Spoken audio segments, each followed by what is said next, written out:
This is Big Tasty Sports. After a week off, I am back here with Yanni, ready to talk some NFL. There's been a lot going on and a lot to process. Yanni, how are you doing coming off a big win for your Bills yesterday? Oh, man, feeling good. It's nice. You hate to think when you've got a team that you support that their season's over when there's still 4 or 5 weeks left. And, that getting that win kind of gives you that hope like, all right, we're still in this thing. So it was good. And it was a good betting weekend as well overall. So, feeling pretty good. Yeah, same. I finally had a good betting weekend again. I had one or two bad ones and then just like treading water. So it was nice to get back in the positive a good bit this last week. I am real quick. I will say I'm rocking the black Vikings hat, which is usually reserved for weeks after they lose. But holy shit, that game was so terrible. I couldn't possibly celebrate it, even though it was a win, I guess. So. 3-0 counts the same as 35-0. So it counts the same, but it doesn't make you feel as good, though. That's for sure. Yeah. So, all right. Well, let's jump in. We'll, as usual, go through some of the more interesting games here, and then circle back and pick off anything that looks interesting to you from a betting perspective from the rest of the slate. We do have a game Thursday and then 3 games on Saturday. I am going to have a start in Cincinnati where Minnesota goes to Cincinnati minus 3.5 on the Bengals right now. And really the reason I'm going here is not so much the Vikings as it is the Bengals. It's been really interesting to see them play well. And man, this last week just destroy the Colts, not just beat them, but destroy them. The defense is playing well. They've been getting some takeaways where the defense was not playing well for a lot of the season. I don't know about Jake Browning. Do you know injury status on him? I know he left the game. I have not heard for sure. It didn't look serious, but you never know. Yeah. You're talking about Looked a quarterback. So I mean, obviously at that position, anything could be serious, but I don't know at this point. I have not heard. Okay. I mean, I don't know if this is it for sure, but I did just pull up here. It says he was evaluated for apparent muscle cramps. So maybe his hand was just like cramping or something. I don't know. We'll assume that he's playing. But what do you think about this game, Yanni? Obviously, the Vikings have looked poor lately, trying to find their way without Cousins, and now Jefferson gets a chest contusion or something in his first game back. So who knows what he'll be doing. Looks like the Josh Dobbs experiment is over and probably turning to Nick Mullins here. Do you think the Bengals just keep it rolling here in the fashion they have been? I'm conflicted here, to be honest with you. This is an interesting spot here. Good news. It looks like Jefferson may be able to go this week. Excuse me. That would be good. So hopefully that's a minor injury on his first time back there. That being said, though, 3 points against the Raiders. And here's why this game is interesting to me. This Bengals offense is playing really well. I mean, they're playing as well the last 2 weeks with Browning as they were with Burrow. Yep. And I don't know. I don't want to read too much into 2 weeks, and I don't want to get into any kind of deep discussion about, is it the offense? Is it the talent? Is it the quarterback? What's making it happen? At the end of the day, they're finding a way to move the ball and put points up. But I don't know after 2 weeks that we've seen enough sample size. And here's what I do know. You joke about that Vikings win last week. They shut a team out. And granted, it's not the best team in the league that they shut out, but they shut a team out. And that's not easy to do in the NFL, no matter who your opponent is. So what that tells me is that defense is continuing to play well. And, they've been one of the better defenses over the last 6, 7, 8 weeks of the season here. Excuse me again. So, with that being said, I think you have a little bit on both sides of the ball, strength versus strength, maybe a little bit of weakness versus weakness. Cincinnati on offense playing well, they're going to face a good defense. Minnesota maybe not playing great offensively, not playing the best defense right now. The Bengals, they played better against Indy, but they weren't great. They were okay. So I don't want to read too much into it. I mean, I actually like the hook here. I think that if you're getting the 3.5, I feel like you almost have to take it because I think that defense can keep this game close. Now, Do I love it? No, because that Bengals team is putting up a lot of points. You start saying, well, is 3.5 even enough if they put up 30 points again? If they do, no, Minnesota's not going to cover this game if Cincinnati drops 30 points on the board. I just don't think they're going to. I mean, I have a feeling this is going to be, I'm going to say, a similar game to what you had with the Vikings this last week. Now, I don't think it's going to be 3-0, but I think it's going to be a little bit of a back and forth, maybe some field goals, maybe some punts, that kind of a thing. And that's where I like the hook. I mean, I could totally see this being 20-17. At the end of the day, either way, I mean, either direction. If you asked me and said you have to bet it, I'm taking the hook. I'm taking the 3.5 points. That being said, you don't have to bet it. So for me, this is probably a pass. Yeah, a lot of stuff there that I agree with. And I bet this at +4. And I don't bet the Vikings a ton, but there's some of the things that you were saying, which is the reason. And I'm trying to be better about, not betting or not betting the Viking. Like if the Vikings weren't involved, is this a spot that I would like? And I think some of the things I like about it are what you said. Number one, yes, Jake Browning's come in and played well. He's also been a backup for a reason. And, I think sometimes we see when these guys are in there for a few weeks and there's more tape or whatever, they come back down to earth a little bit and they don't continue looking like one of the better quarterbacks in the league or something. So I think, and the amount of pressure that Minnesota puts, I mean, dude, I'm scared to say this, but I think it's Minnesota's defense that keeps them in this game or possibly could win it. And I think all that pressure on Jake Browning could force him into some mistakes as well. Minnesota's defense has created a lot of chaos and they've looked good. And they've got some guys who are just making some really good plays too. Yep. So I like the way the defense looks right now. And then on the other side of the ball, Josh Dobbs, I think, is just a really high volatility guy. We talked about that before when he first came in, right? So if he played out the rest of the season as the Vikings quarterback, my guess is he would have one more game that would be like, oh my gosh, Josh Dobbs had a great game. But he'd have 4 more where it was like, yep, they couldn't score more than 6 points because Josh Dobbs was the quarterback. So I know that he's not great, and I know he's a backup for a reason or even a third stringer at times, but I prefer Nick Mullins here if I have to choose between the two. I know it was a small sample size, but even last week, he comes into that game, and that's when they finally started moving the ball. I mean, 6.4 yards per pass versus 2.7 when Dobbs was in there. 9 of 13, not bad. He didn't take a sack. His QBR, not great, 56, but Josh Dobbs was 17. Yeah. So I just think Nick Mullins at least gives you a guy who is a competent passer and gives you at least a chance to move the ball some. And so I think the Vikings can hang in this one. I'm with you. I like it to be close. And I'm kind of selling a little bit high on Jake Browning and the Bengals right now. I think this team has the record they do for a reason, and aren't quite as good as what they've looked the last 2 weeks. So that's where I went on this one. Yeah, it sounds like we're aligned there. And to me, there's 3 games this week on the slate where it's straddling that key number of 3, one direction or the other. And I think for me, if I'm betting it, this is one where I'm playing the number. If I'm betting it, I'm playing the number. And I think that you kind of laid it out, and I tried to lay it out, probably not as well as you did there, but there's a reason why I'm playing the number if I were playing it. And again, it's probably a pass for me, but I don't think that I struggle against a good defense with Jake Browning to say, you know what, he's absolutely going to light this team up. They're going to win by 7, 10, 15 points. Like, I just don't, I can't do that. I just can't do that. Yeah. I mean, I'm not putting these two guys on the same level even, but it's like how we were, myself included, all going gaga over CJ Stroud, and then he runs into a tough defense. And look, the Vikings are not the Jets. The Jets have a better defense, but I'm just saying, I think it's going to be more resistance than they've been facing here recently. I agree. I agree with you. All right.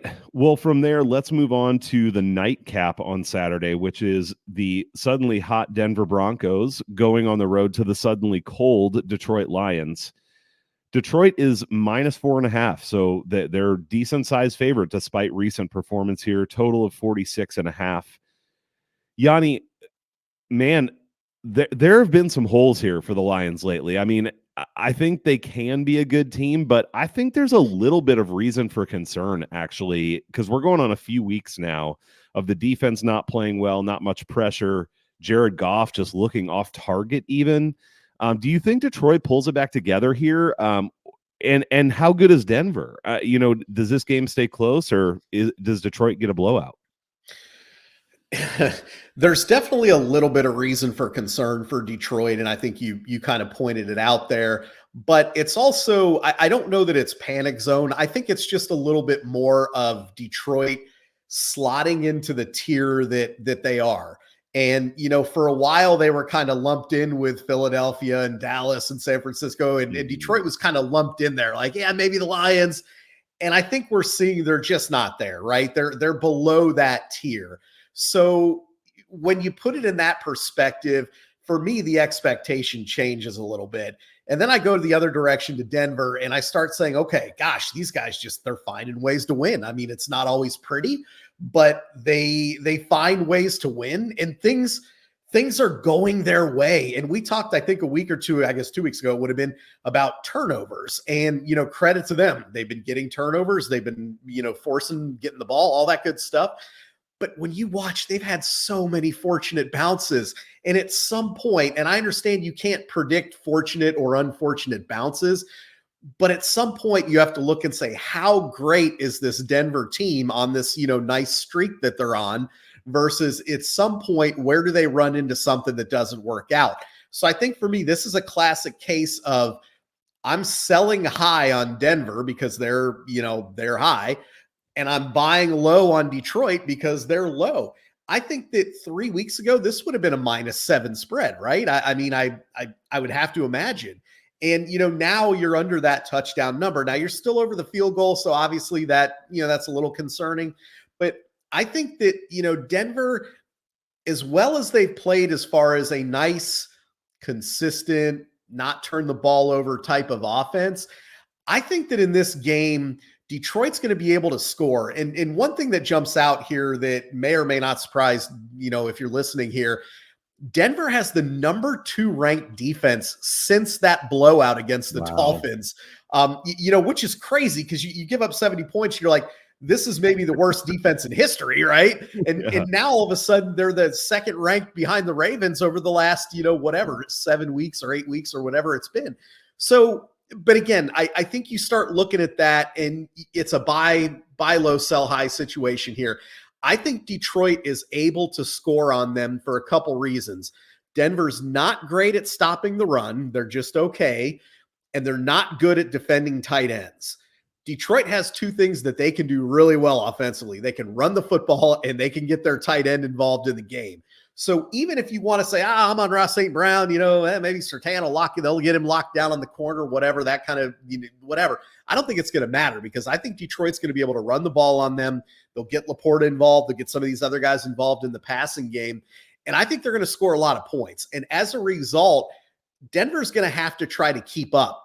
That hasn't been their MO during this win streak. They have been, at halftime, it's 10-6, right? I mean, those are the kind of games that they're playing, which is, it's working for them. I give them credit. Right. But I think that this is one of those games where if the Lions can, establish a lead, maybe like they did earlier in some games this season, then all of a sudden, maybe we don't see that consistent Russ Wilson that's not turning the ball over, that's making timely throws. All of a sudden, maybe we revert back to a little bit last year, Russell Wilson. So I think this is a good spot for the Lions here. And yeah, there's got to be a little hesitation because Detroit has not looked good. And of course, obviously Denver's rolling. But I think this is just a really good spot for the Lions here.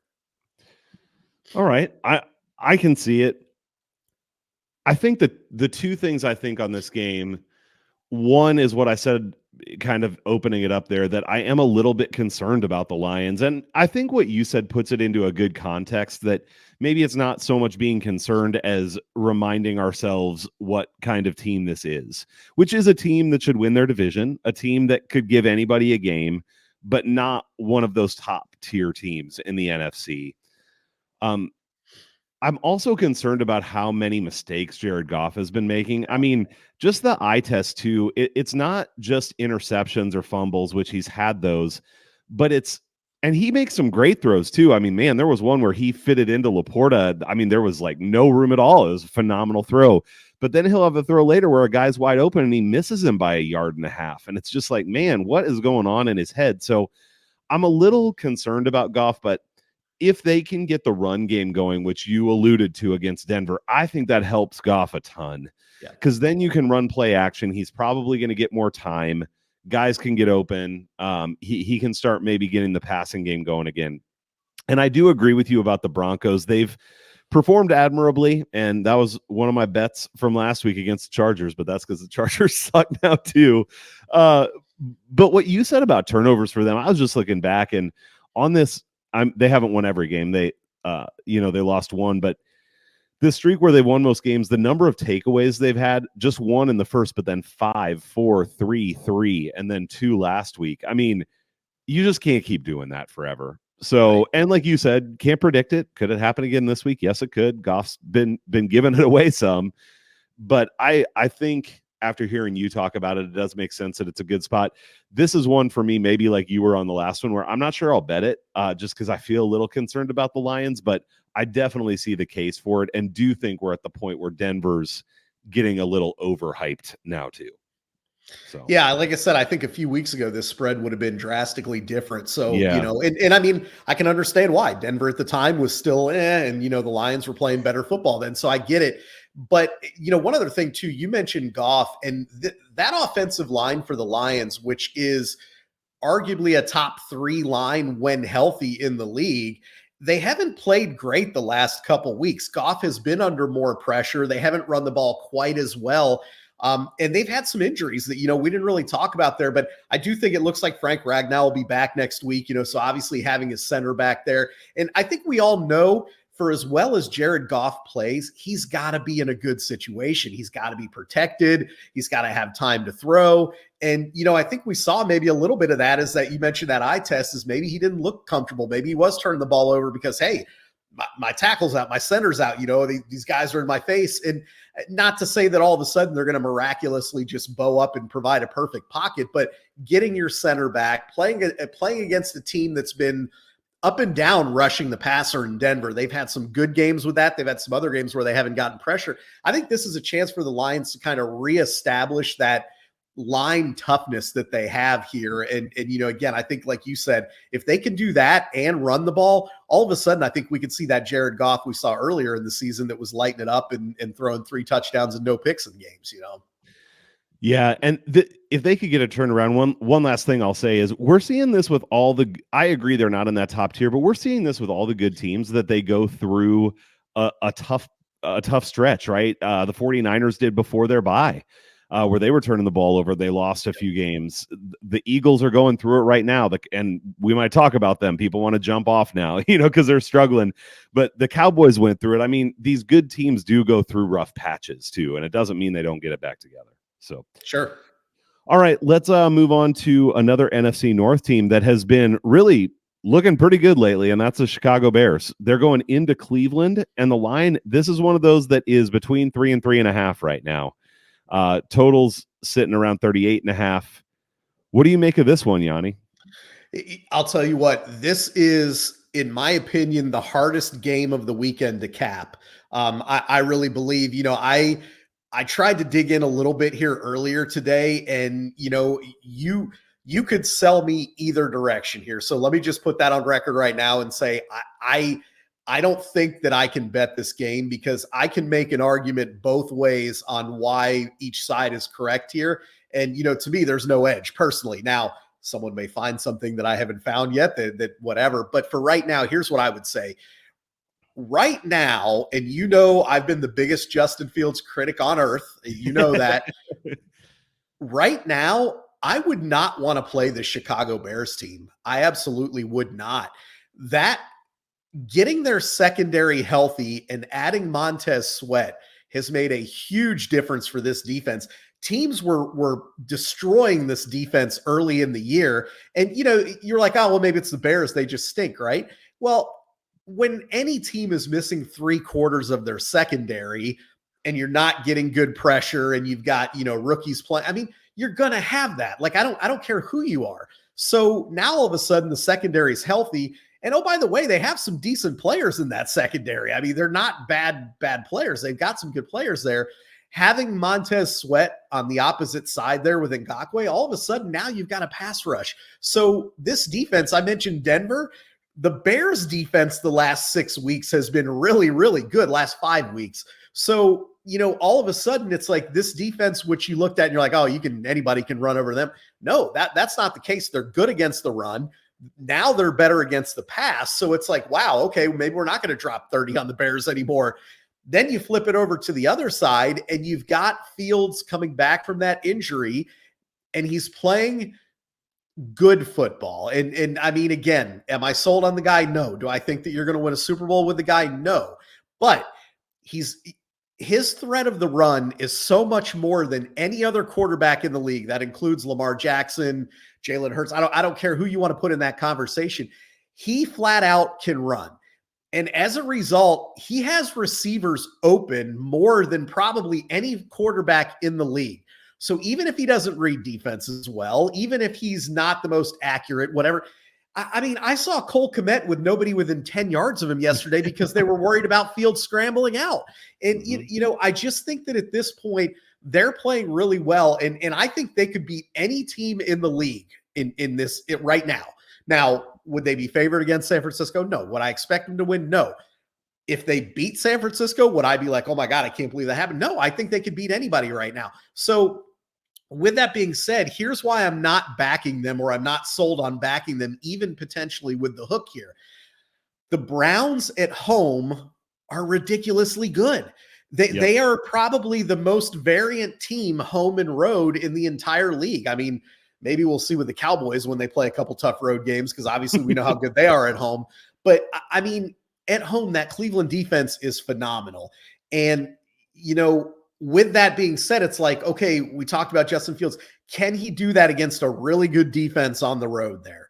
Maybe, but I don't know. And then, I think that, say whatever you want, you could argue that right now Cleveland has their best quarterback playing that they've had all year in Joe Flacco, which sounds crazy to say, but you could argue that point. I mean, I know he threw a pick. I think he fumbled yesterday, but he threw for 300 and some yards. He threw 3 touchdowns. I mean, he was hitting the open receiver. He was making throws. So that's why I can't go against that Browns team at home, but I also can't go against the Bears right now either. That's why I'm so conflicted on this game. I'm curious to hear your thoughts, because I'd like literally tug of war on this one. Literally.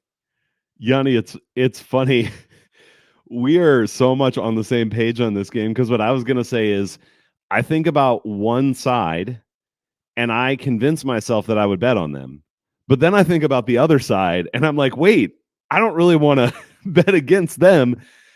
For me, here's my starting point. And maybe it's dumb to come down to things this simple, but you said it. I'm not betting against the Browns at home. I'm just not going to do it. They've been so dominant.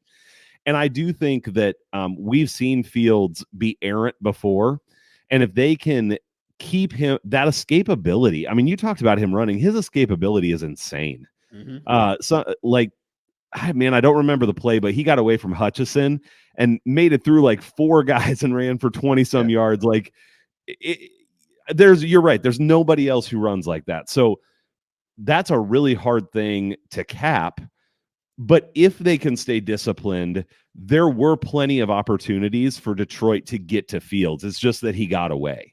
Right. And so I think that this Browns defense can get to him. The question is, can they actually bring him down, or is he going to just escape and run? If they can bring him down a few times, I think we start to see some mistakes from him. I think maybe that offense really sputters. On the other side, what you said about the Bears defense, right on, man. They look good right now. They look really good. One of the bets I'd be interested in here is, depending on what the line is for Joe Flacco to throw an interception. I think with that secondary and the pressure they're getting now in Joe Flacco and who he is at his age, I think he's going to make some mistakes in this game. So I definitely see him, there being a good chance he turns the ball over. But I 100% agree with you that he's the best quarterback they've had this year. He at least can throw the ball.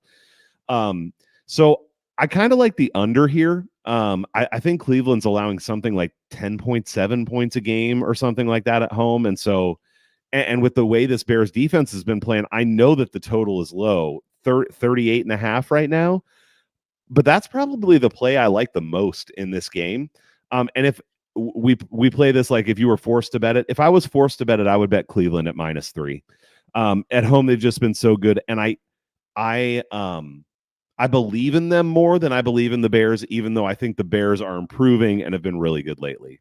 So probably no bet for me on the side, but I haven't bet it yet, but I am thinking about that under. I think it could stay low scoring. Yeah, I agree with you on the under. I mean, that number's pretty low, but it's hard to see with the way Chicago's defense is playing, and like you touched on, the Browns at home I mean, you could see both teams struggling to move the ball here for sure. Yep, I think so. All right, I'm going to skip over some games here, and we're going to go. There's two that I want to make sure and talk about, and we can circle back if there's others too. But I want to talk about Dallas and Buffalo 425 game. This is a big one, especially for the Bills. We were talking before we got on about the Bills needing to, if not run the table, they got to at least win all but one to have a chance at the playoffs. Here, it's in Buffalo. Dallas finally goes away from home after this incredibly hot streak where they're scoring 30-some points a game. What do you think happens here, Yanni? I mean, is this going to be a big split between home and road for the Cowboys? Buffalo coming back and able to get it done here? I don't know. And I think that this is from a pure playoffs, seeding, spotting. This is obviously a huge game for the Bills, right? They need to, if not win out, they can only lose one more game to have a shot at getting at the playoffs. Dallas obviously sitting in a better spot. But this is a huge game for Dallas for what you mentioned. And I think, they can talk about, well, the public can talk about whatever they want. I think they need to prove to themselves too, like, hey, we can go on the road and beat up on a good team. Because at this point, we haven't seen it. And, it's kind of like that Miami Dolphins thing. Like, hey, it's nice that you're smacking around all these bottom feeders here. Right. But at some point, you got to prove it. And this could be a statement game for Dallas where they come out and, they win by 20 points. And all of a sudden it's like, whoa, Dallas is going to be in the NFC Championship game for sure, right? I mean, it could be one of those. Or, it could be that flip where it's like, man, maybe Dallas, you get them out of their own building. Maybe they're not that great. So again, hard to know going into this game. I think we're going to know a lot more about Dallas after this game than we do right now. When you go to the numbers and you go to the X's and O's here, it's a favorable matchup for Dallas, for a couple reasons here. I mean, number one, they're going to win the battle in the trenches on both sides of the ball here. And, I will say this, and, I talk about my Bills a lot. Their offensive line has played well this year, much better than it did a year ago. And I think part of that is they've been healthy and consistent. And I think that makes a difference. That helps. But if you watch that game against Kansas City, Allen was running for his life. It was almost like watching last year's Bills offensive line. And, fortunately for them, Allen can make some things happen. I mean, we saw him make some plays when he was scrambling out of the pocket and running for his life. I think he's going to be running for his life again against this Dallas, front here. And on the one hand, we've seen Allen make those plays, but I think the difference is we know that Dallas's secondary is very opportunistic, and we know that, Josh Allen will try to make plays, especially if they're, depending on how the game's going there. So if he's scrambling out of the pocket and trying to make plays, and we've seen Dallas make those, this game worries me as a Bills fan. The narrative of Allen making too many mistakes and being too reckless, it's BS. And I could spend an hour telling you why, but in this game, though, this is one of those situations where that could happen. And that worries me here. So with that being said, the matchup favors Dallas here. I think that if you're getting points with Dallas, or if you want to get plus odds and play the money line, I think Dallas is the play here if you're going to play it. Now, I'm not, for two reasons. Number one, I don't really want to emotionally hedge and go against my team, so I'm not doing that. But more so than that, I have that curiosity of, is Dallas legitimate, or are they a benefit of playing at home and, whatever on that. So if you ask me after next week what I think about Dallas, I will tell you for sure, what I feel. But right now, it's still a little bit of a wait and see. So I think if it's me, I'm taking Dallas, but I'm not taking Dallas. So I know I suck because I'm basically telling you I'm not betting on any of these games here. But there's just too much uncertainty for me to find a legitimate edge other than, hey, my gut's telling me this, or, X's and O's tell me this. Well, maybe you'll talk me out of betting it. I've made a couple bets, but most of them I was waiting until after we talked. I was ready to go in on Buffalo, and I will admit that I was hoping to get like a minus 110 on each side, not a -2, minus 110, which is what it's up to right now. It was 1.5 earlier. So it's moving that way. And maybe that's the square thing. Maybe everybody's kind of thinking the same way, but I just don't believe that Dak has turned a corner and is the best quarterback in the league now. I mean, I think he's always had this potential to light things up, and they've been playing awesome at home. There's no doubt. But I think when he faces some adversity, he's still going to have some games where he struggles. And I don't believe in them going on the road against good teams. Maybe that's too simplistic too, but they throttled the Giants. Of course, we know the Giants are terrible now. They lost to the Cardinals on the road, and they only scored 16 points. They lost to the 49ers on the road. They scored 10 points. They beat the Chargers on the road, but we know the Chargers are bad now, and they beat them by 3, and they only scored 20 points. They lost to the Eagles on the road. They scored 23 points. And then they beat the Panthers on the road, which who cares? Because everybody's going to throttle the Panthers. So basically, they're scoring about 20 points or less anytime they play a decent team on the road. And I just think, I don't know what it is that bothers me about it, but I've been a little annoyed by all the sunshine and rainbows shit on like X and stuff for Dak and the Cowboys right now. It's like they win a few games, and granted, they've looked great, especially on offense. But what about the Seahawks? Like, the Seahawks haven't been phenomenal, and they didn't blow the Seahawks out. That game was close till the end, and I think the Seahawks are okay. We're going to talk about them next.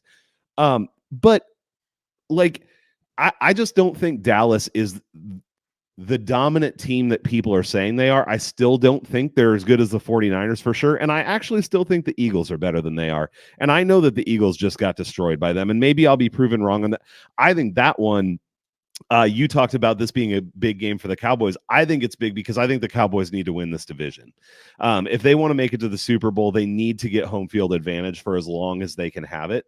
And so they need to win these games so that because by my projections, the Eagles' schedule after next week gets really easy. Right. And the Cowboys does not. So the Cowboys need to keep winning these games that they have a chance in.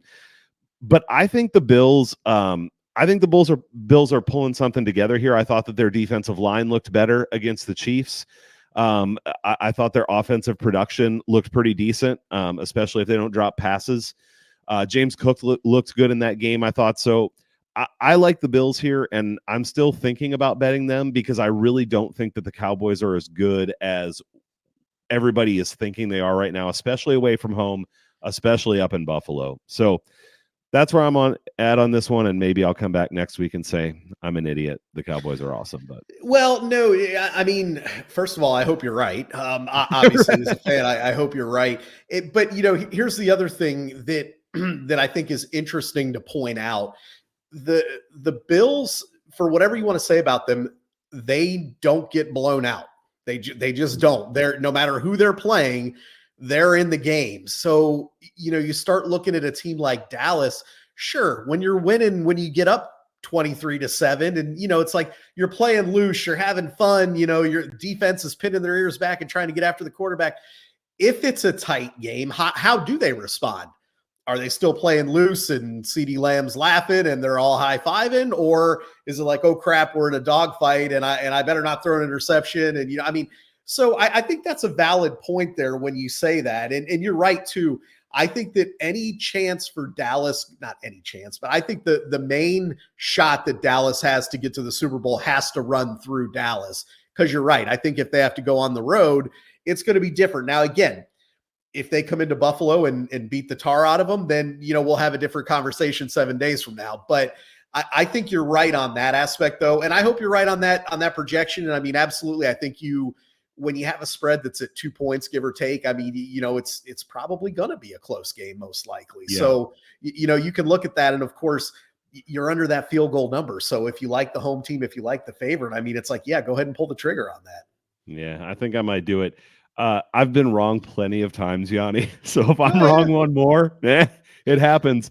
I just think if Dallas scores 23 points, are they gonna stay within 2? I don't think so. I think Buffalo puts up 28 plus in this game. They've been scoring well overall at home this year. And so I like Buffalo to get it done here. And I'll apologize to you next week if I'm wrong. Well, yeah, I mean, this is obviously the most cliche thing ever, but turnovers are going to be important in this game. For I sure. mean, they are in every game. We know that, but I think this is one of those ones where if we look and say the Bills won the turnover battle, then they'll probably win the game. And conversely, like we said, if Allen throws a couple of picks or, they put the ball on the ground, I think all of a sudden it could get out of hand and that goes Dallas's way. So, a lot to digest with this one, but should be a fun game though. Should be a good one. Yeah, I agree. It should.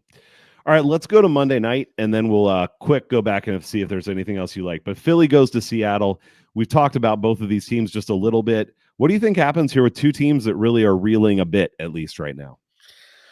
Yeah, another tricky one here, because I think that this is a little bit of a buy low spot for the Eagles now, right? They went from, Eagles are top team. And, and then all of a sudden it was like, Eagles stink. Right. And it's like, okay, maybe a little overcorrection there. So now again, straddling that 3.5 number, right? We're right over 3.5 at this point. So, I mean, to me, what I would like personally is I would like for this line to get to -3.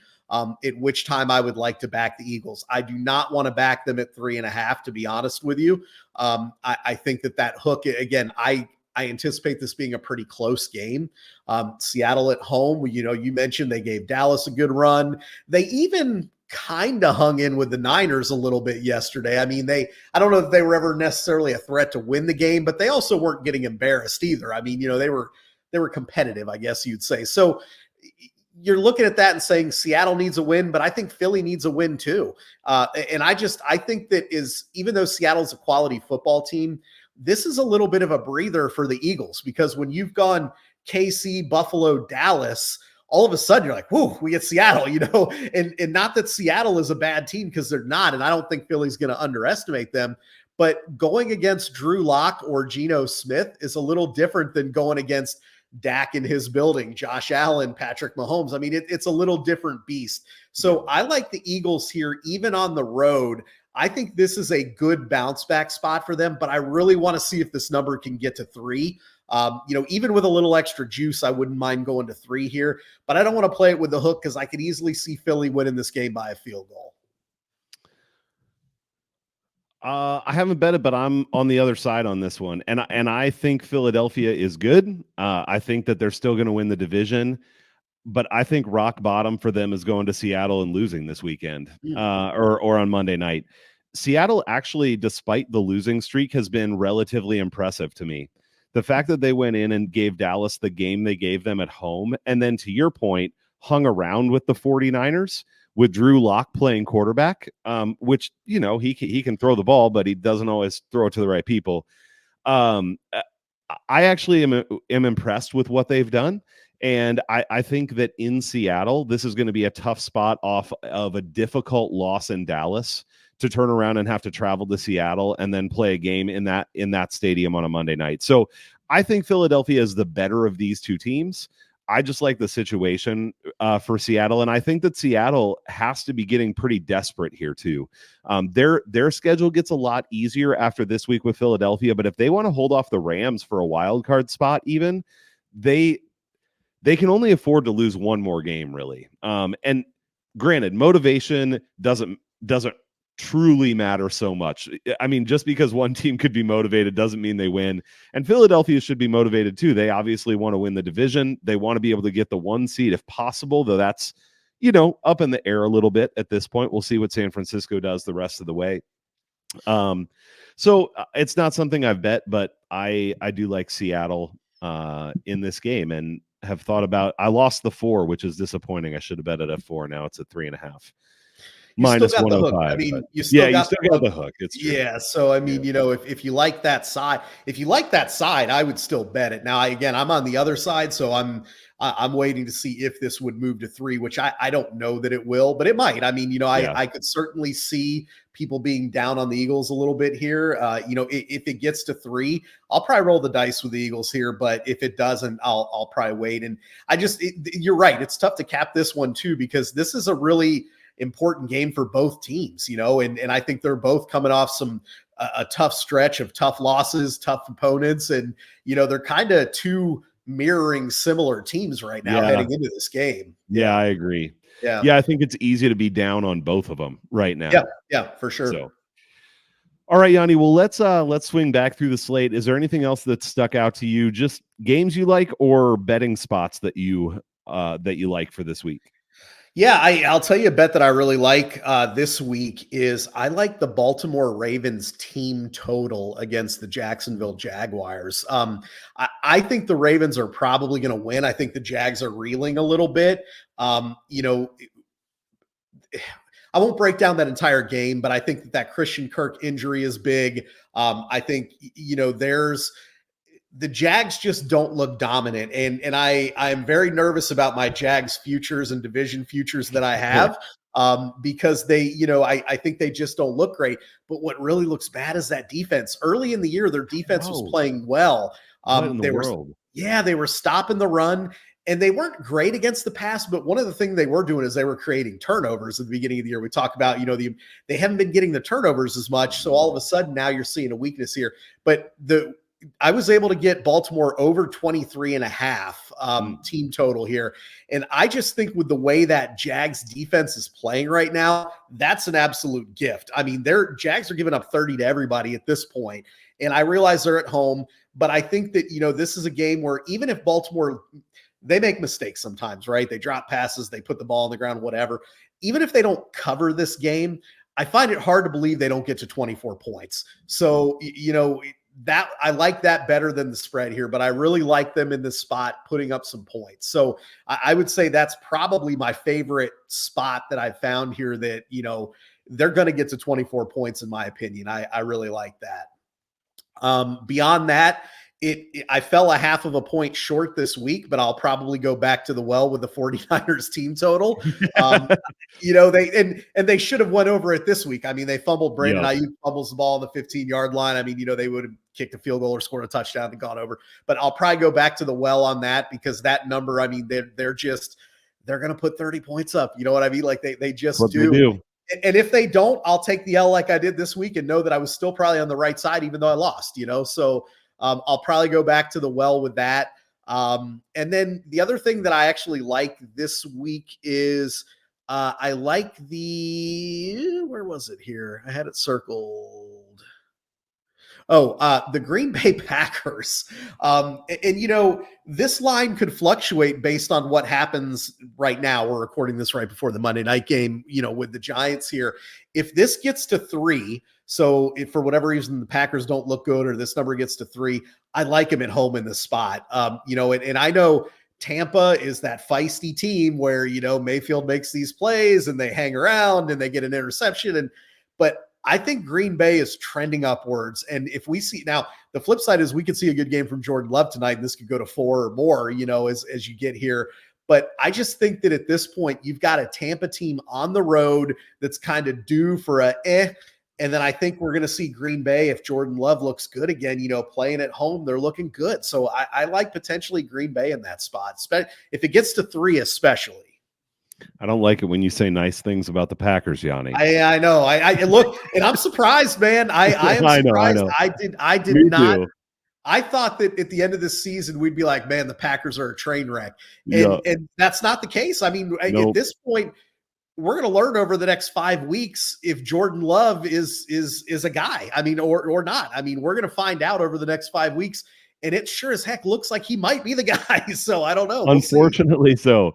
You can make the case right now that based on recent performance, the Vikings and then the Lions look like the biggest train wrecks in that division, just recently at least. So certainly the Vikings do. All right, I got a couple other things that I like. I already bet Atlanta -3 against Carolina, maybe kind of square, but Carolina's just terrible, man. Yeah. And I know Atlanta plays close games, and trust me, I don't think Atlanta's anything great, but it didn't have the hook. So that's why I bet it. If it had the hook, I would leave it alone. So that was one. And then the other one, man, I don't know. I'm still wrestling with this. I'd love your thoughts. I think I like the Rams at -6.5 at home. I mean, this team, like going against that Washington defense that's just a sieve now. And if Stafford gets time to throw, he's got good weapons. I hate it because I have some Seattle stuff where I need them to make the playoffs over the Rams right now. But I think the Rams look like a pretty good team right now. And I have to eat some crow on that. I bet they're under for the season on their win total. They're going to go over that. Their defense is looking like good enough to be around in games, which is kind of what they need. And as long as Stafford doesn't get injured or anything with those weapons he's got, their offense looks good. So curious your thoughts on that at -6.5. Yeah, I mean, I almost mentioned it because I think that, to me, that's an obvious teaser leg here because Right. I don't think they're going to lose the game. Yeah. Now, whether or not they cover, I mean, sometimes we've seen good Sam Howell and not so good Sam Howell when he's chucking it around. So, if you get the good Sam Howell who makes some big throws, I mean, could they backdoor a cover? Maybe, but I do like teasing him here. And I think, and I hate it because they're so frustrating and they're not great, but the Saints, I mean, at home, they should be able to take care of business in that game.